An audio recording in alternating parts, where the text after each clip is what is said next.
सभी लोगों को नमस्कार। सोनू मून क्लासेस में आपका स्वागत है। आज हम लाए हैं आपके लिए साइबर क्राइम से संबंधित ये तीसरा वीडियो है। और साइबर क्राइम में आज हमने एक टैगलाइन भी बनाई है, चलो मिलकर साइबर क्राइम को रोकें। मतलब ये कि जो आजकल साइबर क्राइम हो रहा है तो उससे कैसे बचें और कैसे उसको रोकें। तो इसलिए हमने आप ही को ये वीडियो हम आपको इसलिए बना रहे हैं ताकि आप साइबर क्राइम के संबंध में अवेयर हो सकें और अपने साथ होने वाले साइबर प्रकार के अपराध या जो आपके साथ धोखाधड़ी हो रही है जिससे आपके पैसे चले जा रहे हैं आपके खाते से, उस चीज़ को रोक सकें। तो इस वीडियो में आपको बताएंगे साइबर क्राइम जो तीसरे तरीके से पैसे निकाल लेते हैं। मतलब ये तीसरा तरीका है जिसके माध्यम से वो आपके जमा पूंजी को खाते से निकाल दे रहे हैं। तो आइए सबसे पहले क्या करते हैं, जानते हैं तरीका क्या है।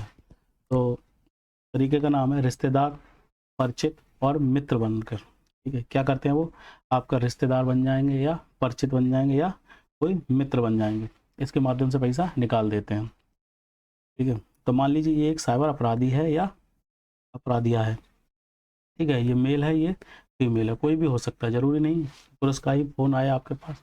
आपके साथ मेल का भी फ़ोन आ सकता है और आपके पास फीमेल का भी फ़ोन आ सकता है। ठीक है, तो सबसे पहले वो क्या करेंगे, उनका जो तरीका है मैं आपको एक्सप्लेन कर रहा हूँ, ये तरीका कैसे शुरुआत होगी। साइबर फ्रॉड का यह तरीका काफ़ी कार्य कर रहा है। जो तीसरा तरीका है, इस तरीके के माध्यम से भी इन लोगों ने काफ़ी पैसा साइबर अपराधियों ने खातों से निकाल दिया है। तो इसमें क्या है, इस तरीके से कई लोगों के खाते को खाली किया गया है। बहुत ही ईजी तरीका है, इस तरीके द्वारा बड़े आसानी से बहुत से लोग फंस गए हैं।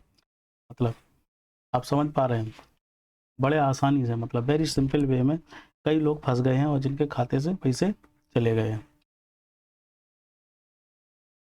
तो इस तरीके का प्रथम स्टेप क्या होता है, तो ये थर्ड प्रकार का जो मैंने तरीका बता रहा हूँ साइबर क्राइम में, इसमें प्रथम स्टेप क्या होता है चलिए समझाते हैं आपको।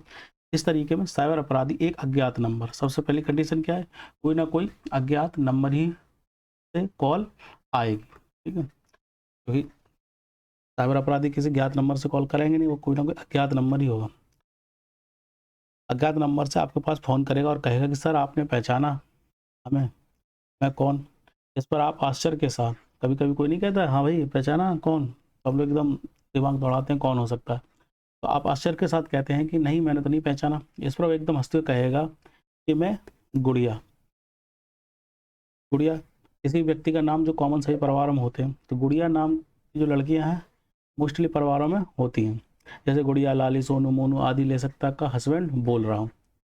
एक तो वो ये कह सकता है, नहीं तो वो क्या कह सकता है, हाँ भाई पहचानो। आप कहोगे ठीक से नहीं आ रही समझ में, एक बार फिर से बोलो। उसने बोला, फिर बोलेगा हाँ भाई कैसे हो, पहचाना आपने। तुमने कहा रमेश बोल रहे हो, तो कहेगा हाँ हाँ मैं रमेश बोल रहा हूँ।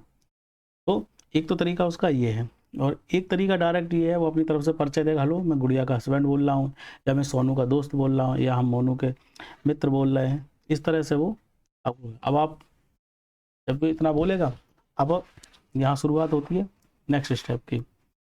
अब क्या होता है, जब उसने बताया कि मैं गुड़िया का हस्बैंड बोल रहा हूँ, गुड़िया नाम इसलिए यूज कर रहा हूँ, इस गुड़िया के नाम से कई सारे लोगों के साथ फ्रॉड हो गया है। क्योंकि ज़्यादातर घरों में गुड़िया, सोनू, मोनू, लाली आदि नाम की लड़कियां लड़के होते हैं या रिश्तेदारी में होते हैं। इस पर यदि आपको रिश्तेदारी में या परिवार में किसी लड़की का नाम गुड़िया या ऊपर बताए में से किसी का हुआ, तो आप एक बार उससे बात करने के लिए एग्री हो जाएंगे। अब देखा आपने कि गुड़िया का हस्बैंड बोल रहा है, भले आप उससे 4 साल से बात ना करें हो, लेकिन अगर आपके परिवार में कोई गुड़िया है और बोल रहा है गुड़िया के हस्बैंड बोल रहा हूँ, तो आप उससे बात कर लोगे नॉर्मली, ऐसा होता है। नोट, अगर उसके द्वारा बताए नाम की कोई लड़की या व्यक्ति आपके परिवार में नहीं हुआ, तो आप उससे कहेंगे मेरी तो कोई जानकारी में नहीं है, इस पर फ़ोन काट कर बात खत्म कर देगा। साइबर अपराधी कॉल कट कर देगा और किसी और को चारा डालेगा। अब ये किसी और व्यक्ति को फिर तलाशेगा आपसे। आप किस्मत वाले थे जो गुड़िया नाम की कोई आपके नाते रिश्तेदारी में नहीं थी, या सोनू नाम का नहीं था। कोई भी नाम लेगा एक ही लेगा। ठीक है, अब अगर आपके हम गुड़िया हुई तो आप यहाँ फंस जाते, नहीं तो आप अब जब अरे कोई गुड़िया नहीं है, मैं किसी गुड़िया को नहीं जानता, तो वो यहीं काट देगा, कहेगा इस पे काम नहीं चलेगा। अब क्या करेगा आगे वो, किंतु यदि अब मान लो गुड़िया आपके परिवार में है, किंतु यदि आपके परिवार या रिश्तेदारी में कोई गुड़िया या ऊपर बताए गए लोगों में से कोई हुआ तो आप उससे अवश्य बात करेंगे। जैसा कि उसने बताया कि गुड़िया का हस्बैंड बोल रहा है, आप उससे उसकी राजी खुशी पूछेंगे और वह भी आपसे आपकी राजी खुशी पूछेगा। बहुत ही सरल तरीके से बात होगी। जब तक वह विश्वास नहीं दिला देगा कोई आपको जानता है, तब तक वह आपसे बात करता रहेगा, फिर वह अपने काम की बात पर आएगा। अब वो एकदम बिल्कुल नॉर्मल, हाँ भाई ठीक है, सब क्या चल रहा है, जॉब कैसी चल रही है, बच्चे कैसे हैं, इस तरह से एकदम बात करके बिल्कुल भरोसा जीत लेगा कि हाँ ये मुझे अच्छी तरह जानता है। अब वो आएगा अपने द्वितीय स्टेप पे कि अब उसे क्या करना। साइबर अपराधी वह कहेगा कि मैं आपके खाते में कुछ रुपया डलवाना चाहता हूँ। क्या कह रहा है वो? रुपया डलवाना चाहता हूँ। ना कि वो ये डायरेक्टली ये कहेगा कि भाई मैं गुड़िया का हस्बैंड बोल रहा हूँ, मुझे 5,000 रुपये दे दो। ऐसा नहीं बोलेगा वो कहेगा कि मैं आपके खाते में कुछ रुपया डलवाना चाहता हूँ। यहाँ से पॉइंट गिनिए। वो कहेगा कि मैं आपके खाते में रुपया डलवाना चाहता हूँ क्योंकि मेरा एक मित्र दोस्त पड़ोस है, कुछ भी बोल सकता है, कह सकता है कि उसका जो मित्र है, साइबर अपराधी कहेगा मेरा कोई दोस्त पैसा भेज रहा है या पड़ोसी भेज रहा है या मेरा जानने वाला भेज रहा है, किंतु मेरे खाते में पैसा आ नहीं रहा है। ऐसा बोलेगा वो भेज तो रहा है मेरा दोस्त। साइबर अपराधी क्या बोलेगा? मेरे खाते में मेरा दोस्त पैसा भेज रहा है लेकिन वो आ नहीं रहा है, इसलिए मैं सोच रहा हूँ कि वह पैसा मैं आपके खाते में डलवा दूँ। क्या बोलेगा? आपके खाते में डलवा दूँ।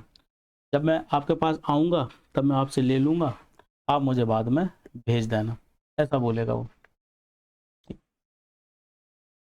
फिर क्या होगा आगे? इस पर आप ये सोचेंगे ठीक है डाल दो पैसा, मैं वापस कर दूंगा। नॉर्मल सी बात है भाई, गुड़िया के हस्बैंड ने पर्चे तो निकल ही आए हैं, तो भाई डाल दो, जब आप कहोगे तो हम वापस कर देंगे, आप ले जाना या जैसे भी माध्यम हो। क्योंकि आप उसको रिश्तेदार समझ रहे होंगे, इस वजह से आप उसे मना नहीं कर पाएंगे और उसकी बात मान जाएंगे। क्योंकि अब कुछ लोग ये कहेंगे भाई मैं नहीं मानूंगा, क्योंकि अभी तक कई लोगों के साथ इस तरह से साइबर अपराध हुआ है और उनके खाते से पैसे गए हैं। ऐसा नहीं है कि सभी लोग मान गए होंगे, परंतु कुछ लोग तो मान ही गए हैं, जिस कारण उनके पैसे खाते से गए हैं। जिस कारण तो मतलब ऐसा नहीं है कि सबने कहा होगा कि हाँ भाई डाल दो, नहीं ऐसा नहीं होगा। मान लो 10 में से उसके 4 लोग फंस गए, उनने कहा ठीक है भैया डाल दो पैसा, 6 ने मना कर दिया लेकिन 4 लोग तो फंसे। तो मैं यहीं पर यही चीज़ बताने की कोशिश कर रहा हूँ। अब वह आपको एक लिंक भेजेगा। अब आप राजी हो गए पैसा डालने डलवाने के लिए, तो कहेगा अब वो आपको एक लिंक भेजेगा या आपसे गूगल पे, फ़ोन पे, भीम पे, इंटरनेट बैंकिंग कुछ भी खोल लें, यानी कि ऑपरेट करने के लिए कह सकता है, जिसका बाद आपको एक पैसा या रुपया रिसीविंग कोड या क्यूआर कोड जैसा पैसा, जिससे पैसा रिसीव हो, बनाकर आपको किसी माध्यम से व्हाट्सएप आदि से भेज देगा। अब वो क्या करेगा, जब हमारे गूगल पे है या फ़ोन पे है या यूपीआई है, किसी भी प्रकार का यूपीआई या इंटरनेट बैंकिंग, तो उसमें 2 ऑप्शन होते हैं। एक होता है सेंड मनी के लिए कूपन कोड, उसमें कूपन कोड होगा। एक होगा रिसीव के लिए कूपन। आप ध्यान दें, अगर आप आज तक ध्यान ना दिया हो तो कभी देखें आप गूगल पे खोल के, तो उसमें 2 तरह से क्यूआर कोड जनरेट हो जाता है, एक सेंडिंग के लिए और एक रिसीविंग के लिए। सेम ऐसे ही लिंक भी क्रिएट होता है, सेंडिंग के लिए अलग, रिसीविंग के लिए अलग। तो आपको वो क्यूआर कोड या लिंक जो भेजेगा वो रिसीविंग पेमेंट का भेजेगा, ना कि सेंडिंग पेमेंट का। कि उसकी कौन सा भेजेगा? रिसीविंग का, जिससे उसके खाते में पैसे आ जाएं। ठीक है, तो आपको भेज देगा, या कोई ऐसा सॉफ्टवेयर आपके मोबाइल में इंस्टॉल करवा देगा जिससे उसको आपके मोबाइल की सारी जानकारी मिल सके। या ये नहीं करेगा तो इनके अलावा क्या करेगा, वो कोई ऐसा सॉफ्टवेयर कहेगा कि ये लिंक मैं भेज रहा हूँ और इस लिंक के माध्यम से एक सॉफ्टवेयर इसमें इंस्टॉल हो जाएगा, ठीक है ना, उसके जरिए हमें पैसे कट जाएंगे, आ जाएंगे आपके खाते में, ऐसा बोलेगा वो। अब वो क्या कहा, जो सॉफ्टवेयर भेजेगा या जो लिंक भेजेगा तो वो एक ऐसे एप्लीकेशन का सॉफ्टवेयर होगा जो आपके मोबाइल में इंस्टॉल होने के बाद अंदरूनी तौर पे क्या करेगा, आपके जो मोबाइल की डिटेल है वो उसके पास भेजना शुरू कर देगा। लाइक आपकी फ़ोटो, आपका वीडियो, आपके मैसेजेस, ये सारी चीज़ें वहाँ भेजना शुरू कर देगा। आपको पता भी नहीं चलेगा कि कौन सा एप्लीकेशन इसमें इंस्टॉल हो गया। तो फिर क्या होगा कि आपकी सूचना वहाँ जाने लगेगी। अब आप जैसे ही उसके बताए अनुसार जैसे ही उस क्यूआर कोड को स्कैन करेंगे, जो उसने भेजा है क्यूआर कोड को स्कैन करेंगे या गूगल पे या अन्य किसी यूपीआई पर आई रिक्वेस्ट एक्सेप्ट करेंगे, तो उसमें उसके पहले से ही अमाउंट भर दिया गया होगा। जब वो रिसीविंग कोड भेजेगा या कूपन भेजेगा तो रिसीविंग कोड में क्या होगा, वो पहले से ही सेट करके रख देगा कि 20,000 का कोड भेजना है मुझे, 20,000 रुपये का उसने कूपन में सेट कर दिया, अमाउंट भर दिया गया होगा, जो कुछ भी हो सकता है। बातों बातों में आपसे आपका पासवर्ड गूगल फ़ोन पे या नेट बैंकिंग पर डलवा लेगा और आपके खाते से कुछ पैसा जो उसने पहले से रिसीविंग मैसेज में या क्यूआर कोड में सेट कर रखा है चला जाएगा। अब क्या करेगा, मान लो ऐसे पेज खोला, अब वो कहेगा ठीक है, अब यहाँ पर आपको उससे कहेगा आप ऐसा करो, अमाउंट वो पहले से भर ही चुका होगा, अब इसमें कुछ भी XYZ का डलवा देगा, XYZ जहाँ पे, लेकिन पासवर्ड की जगह पे कहेगा अब ठीक है, अब यहाँ पे आप ऐसा करो, अपना पासवर्ड डाल दो, क्योंकि इतनी सारी बातें हो चुकी होंगी, उसमें आप हो जाएंगे कंफ्यूज। और कंफ्यूज होने, जैसे ही आप कंफ्यूज होंगे और वो कहेगा कि ऐसा करो, आप इसमें आप पासवर्ड डाल दो और यहाँ पे पे का ऑप्शन है, पे कर दो, तो आपका पैसा आ जाएगा। तो जैसे ही आप अपना पासवर्ड डालोगे, अब इतनी अगर ज़्यादा जानकारी नहीं है, पासवर्ड डाल के तुरंत पे क्लिक करोगे, फटाक से पैसा इसको चला जाएगा, 20,000 रुपये। ऐसा होगा आपके साथ। फिर क्या होगा, इससे परिणाम क्या आएगा, यदि आपको पता चल जाता है कि आपके खाते से पैसे कट गए हैं, अगर मान लो जैसे आपने पहली बार में ही पकड़ लिया कि मेरे खाते से पैसे गए हैं ना कि आए हैं, तब क्या होगा, कट गए हैं और उससे आप इस बात को बोलेंगे, तो अब आप कहेंगे कि भाई मेरे पैसे आए नहीं है, मेरे खाते से पैसे चले गए हैं, तो आपको क्या जवाब करेगा, कहेगा कि अरे यह गलती से हो गया है, आप ऐसा करो, मैं आपको एक कूपन और क्यूआर कोड लिंक वैसे कुछ भेजता हूँ, आपको पिछला पैसा जोड़कर और जो पैसा मैं भेज रहा हूँ वह जोड़कर एक साथ वापस करता हूँ, सेम प्रोसेस कराएगा और आपके खाते से फिर से पैसे कट जाएंगे। मतलब वो ये कहेगा भाई अरे ये हमसे गलती हो गई, हम एक्चुअली ऐसा नहीं करना चाह रहे थे, वो गलती से पैसा आ गया है, आप ऐसा करो 20,000 रुपये आपके ये हो गए जो अभी आपने भेज दिए हैं, और ऐसा करते हैं हम इसमें इस बार आपको 40,000 भेज देते हैं, 20,000 आपके और जो 20,000 रुपये हम आपके खाते में अपनी तरफ से डलवाना चाह रहे हैं, तो 40,000 हम आपको भेज देते हैं। ऐसे आपको फिर से कंफ्यूज कर देगा। अब की क्या करेगा, वो 40,000 का फिर से रिसीविंग कोड ही भेजेगा, पैसे रिसीविंग का ना कि पे का। दो मोड होते हैं, रिसीव के लिए कूपन बना सकते हैं या रिसीव के लिए बना सकते हैं और पैसे देने के लिए भी कोड बना सकते हैं, दोनों ऑप्शन से बना सकते हैं। तो अब वो फिर से रिसीविंग का भेज देगा कि पैसे उसके पास आ जाए, और फिर वो प्रोसेस करा देगा, आपकी फिर से 40,000 कट जाएंगे, तो अब 20,000 और 40,000, अब 60,000 टोटल आपका चला जाएगा। अब आपको अच्छे से समझ में आ जाएगा कि मेरे साथ फ्रॉड हो रहा है। ठीक है, अब आप अगर ज़्यादा ज्ञानी हुए या अब भी नहीं समझ पाए, तो आप थोड़ा बहुत अपना पैसा और कटवा बैठेंगे। इस तरह वह बार बार करवाता रहेगा और आपके खाते से पैसे कटते रहेंगे जब तक कि आपका खाता खाली नहीं हो जाता। ये प्रोसेस चलती रहेगी, पता चला आपके में 1 लाख हैं, जब 1 लाख खत्म हो जाएंगे तो ये प्रोसेस होना बंद हो जाएगी। वो समझ जाएगा आज का काम मेरा पूरा हो गया, अब मुझे इससे कोई मतलब नहीं रखना है। हो सकता है अब आप फ़ोन करें उसे तो वो आपसे बदतमीजी करे या कुछ उल्टा पुल्टा बोले, मिला के अब आपका जो होना था वो हो गया। ये पूरा फ्रॉड इस तरह से किया जाएगा आपके साथ, क्या कह के कि हाँ मैं फलाने का गुड़िया का हस्बैंड बोल रहा हूँ या तुम्हारा कोई फलाना पुराना रिश्तेदार बोल रहा हूँ। ऐसी कंडीशन में आपको क्या करना है, जब मान लो ये सब हो गया, अब हो तो गया ही है, तब आप क्या करेंगे, यदि ऐसी कोई घटना आपके साथ हो गई है तो आप उसके बताए अनुसार एक भी काम ना करें। मान लो अगर पहली बार ही पता चल गया कि आपके 20,000 रुपये कट गए, तो आप उसके बताए अनुसार एक भी काम ना करें और सीखतापूर्वक सीधा थाने जाकर साइबर टीम के सदस्यों से संपर्क करें। अगर आपके आसपास थाना है, सीधा थाने चले जाएं। इस दौरान यदि समय हो तो अपनी बैंक को भी सूचित कर दें। अब आपको पता लगा कि आप थाने तक पहुंचने में थोड़ा समय लग रहा है, तो रास्ते में है, कोई गाड़ी चला रहा है, आप बैठे हैं गाड़ी में, तो इसी अपनी बैंक के टोल फ्री नंबर पर बात कर लें। आपके साथ साइबर फ्रॉड हो गया है, हो सकता है बैंक वाले खाते को सीज कर दें और आपका पैसा खाता में ही रुक जाए। तो अब एक चीज़ याद रखें, अगर आप ये बैंक को कॉल करें तो बैंक का जो टोल फ्री नंबर है वो उसकी ऑफिशियल साइट से ही उठाएंगे, क्योंकि और भी इश्यू बन रहे हैं कि आदमी चाहता है कि भाई हम शिकायत करते हैं बैंक में, पता चला वो फिर एक फर्जी आदमी से फंस गया, क्योंकि इस तरह के केस भी सामने आए हैं। तो इसलिए आप क्या करेंगे, बैंक की ऑफिशियल साइट पर जाएंगे। जब भी आप गूगल में सर्च करेंगे कोई भी बैंक कोई भी चीज़ का, अगर आपको टोल फ्री नंबर चाहिए तो आप उसमें लिखिए SBI bank toll free number या SBI बैंक ऑफिशियल साइट, पहले सर्च करें तो ऑफिशियल साइट खुलेगी आपको आके, तो फिर उसमें आप सर्च करें कहाँ पर इसमें ऑफिशियल नंबर है। SBI के लिए सबसे बढ़िया 1800 11 22 11, ये SBI का टोल फ्री नंबर है। साइबर टीम द्वारा आपसे जो भी सूचना मांगी जाए वह उनको अवश्य उपलब्ध करा दें। वो आपसे जो पूछे वो आप बताते जाएं।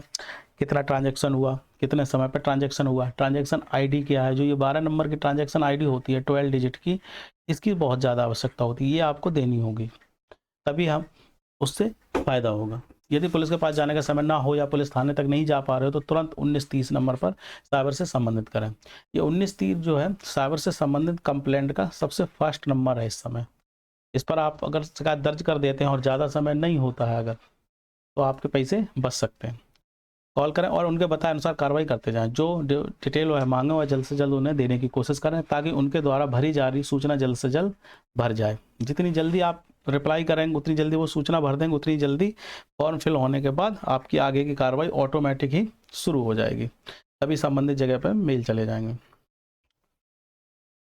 इससे आपके खाते से होने वाले ट्रांजैक्शन पर रोक लग जाएगी। जितनी जल्दी आपकी सूचना साइबर पोर्टल फिल हो जाएगी उतनी ही पैसे वापस आने की संभावना भी बढ़ जाएगी। जितना आप लेट होंगे उतने ही पैसे जाने की, पैसे ना मिलने की संभावना बढ़ जाएगी। यदि आप कंप्यूटर चलाना जानते हैं और इंटरनेट का उपयोग करना जानते हैं तो ये जो लिंक दे रखा है https://cybercrime.gov.in, इस लिंक पर जाएं। उसके बाद स्क्रॉल करके थोड़ा नीचे जाएंगे तो फाइल अ कंप्लेंट का ऑप्शन आएगा, उस पर क्लिक करके फॉर्म पूरा भर के कंप्लेंट दर्ज कर सकते हैं। मतलब अगर आप पुलिस से भी नहीं जा पा रहे, ठीक है, 1930 पे संपर्क नहीं हो पा रहा, किसी वजह से कॉल नहीं लग रहा है या हम उससे पूरी बात नहीं बता पा रहे हैं, तो जो 1930 काम करेगी ऑनलाइन फ़ोन पे बता के, वही काम आप यहाँ से इस साइट के माध्यम से कर सकते हैं। तो दिखा दें कि 1930 का जो ये पोर्टल है वो कैसा दिखता है। ये है, ये cybercrime.gov.in खोला यहाँ पर, ठीक है, इस तरह से खुल के आएगा national cyber crime reporting portal. ये जब ये खुल जाएगा उसके बाद जब इस पेज को स्क्रॉल करेंगे थोड़ा सा तो उसके बाद ये आपके सामने आएगा, जिसमें एक तो है लर्न अबाउट साइबर क्राइम का ऑप्शन। इसमें आप सीख सकते हैं कैसे क्या है साइबर क्राइम हो रहा है, क्या है, इससे संबंधित एक PDF पढ़िए। या अब यहाँ इस ऑप्शन में जाके फाइल अ कंप्लेंट, ये हमारे काम का है, ये वाला ऑप्शन यहाँ पर क्लिक करेंगे तो उसके बाद हम आगे बढ़ेंगे और हमारे सामने ये इमेज आएगी। इसमें ये सारी कंडीशनें लिखी हैं, इन्हें आप पढ़ लीजिए अच्छे से कि क्या क्या लिखा है और उसके बाद आई एक्सेप्ट पे क्लिक करेंगे। देन क्या होगा, जब आई एक्सेप्ट पे क्लिक कर देंगे तो अगली जो फॉर्म खुल के आएगा वो ये आएगा। इसमें क्या होगा, इतने सारे ऑप्शन आएंगे। रिपोर्ट एनोनिमसली, ये अपरिचित व्यक्ति के लिए रिपोर्ट कर सकते हैं, कोई अपरिचित व्यक्ति है उसके लिए। रिपोर्ट एंड ट्रैक, किसी को रिपोर्ट किया उसको ट्रैक कर सकते हैं जो इसमें किया है। हमारे लिए ये ऑप्शन काम का होगा, रिपोर्ट साइबर क्राइम, तो हमारे साथ साइबर क्राइम होगा उससे संबंधित ऑप्शन ये होगा। इस पर आप क्लिक कर देंगे। जब इस पर क्लिक कर देंगे तो हमारे सामने ये चीज़ खुल के आ जाएगी एट लास्ट। कौन सा, ये फॉर्म। यहाँ से आपका लॉगिन स्टार्ट हो जाएगा। सबसे पहले स्टेट भर दें जो आपकी है, उसके बाद लॉगिन आईडी। लॉगिन आईडी के लिए सबसे अच्छा अपना मोबाइल नंबर जो भी है वो भर दें। +91 करके यहाँ भी मोबाइल नंबर भर दें, यही भर दें, आईडी भी वही हो जाएगा और मोबाइल नंबर भी हो जाएगा। इसके बाद क्लिक करेंगे, OTP आएगा मोबाइल पे, आप OTP डालेंगे, कैप्चा डालेंगे और सबमिट कर लेंगे। इसके बाद एक पूरा फॉर्म खुल के आएगा जिसमें सारी डिटेल रहेगी, आपका नाम, पिता का नाम, जैसे आप UPSC के या अन्य कंपटीशन एग्जाम्स के फॉर्म भरते हैं उसी तरह से फॉर्म आएगा। और उसमें जो सबसे बड़ी चीज़ आएगा एक RRN नंबर आएगा। ये क्या है, ट्रांजैक्शन ID नंबर होगी जो 12 डिजिट की होती है और यही 12 डिजिट हमें उसमें भरनी रहती है। तो यहाँ कॉलम रहेगा RRN नंबर 12 डिजिट की, तो वो आप इसमें 1 बाय 1 भर देंगे। जो ट्रांजैक्शन ID जनरेट होती है वो आप भर देंगे और धीरे धीरे भर जाएंगे। अगर आप नेट चलाना जानते हैं और कंप्यूटर से थोड़ा भरने से तो आप ईजी वे में भर लेंगे, मुझे यकीन है। बाकी मैं भविष्य में आपको ये जो फॉर्म है फिल भरने का पूरा तरीका अच्छे से एक्सप्लेन कर दूंगा आने वाले वक्त में। तो चलिए आज के लिए हमारा ये वीडियो यहीं पर ख़त्म होता है। उम्मीद है साइबर अपराध करने का ये तरीका तीसरा आपको समझ में आया होगा। ये सिर्फ मैंने इसलिए बताया है ताकि आप इस तरीके का, अगर कोई आपके साथ कॉल करे, आप इस तरीके से अपने आप को बचाव कर सकें, साइबर अपराधियों से बच सकें। ये इसलिए आपको ये मेथड बताया है क्योंकि साइबर अपराधी रोज़ कोई ना कोई नया तरीका लाकर लोगों को बेवकूफ़ बनाकर उनके खातों को खाली कर रहे हैं।